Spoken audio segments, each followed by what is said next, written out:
Good morning, everybody. Robert Jones, your Market Center Tech Trainer, here with your tip of the week for Tech Tuesday. The tips I want to share this week are about actually how you go about getting help when you need help when you're using Command. So when we're in Command, first things first, you want to go up in the right-hand corner and click the question mark.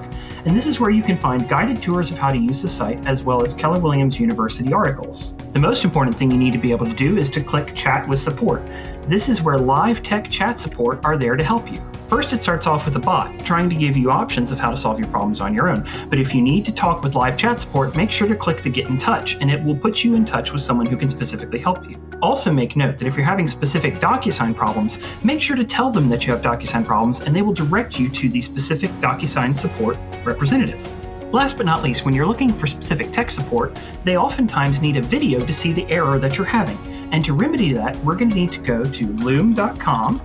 After setting up an account, it will create a browser extension in the top right-hand corner when you're in Chrome that you can record from directly. Once installed, you'll be able to click this icon in the top right-hand corner and begin recording your screen. When you've completed that recording, it will upload here and have all of your saved videos in a format that you can copy your link, or if you click on the video specifically, you can scroll down and download your previous videos and share them. I hope that this tip has been helpful, and I hope that you all have a great week. Remember that if you have any tech problems, make sure to reach out to me, Robert Jones at kw.com, and I'll see you around the office.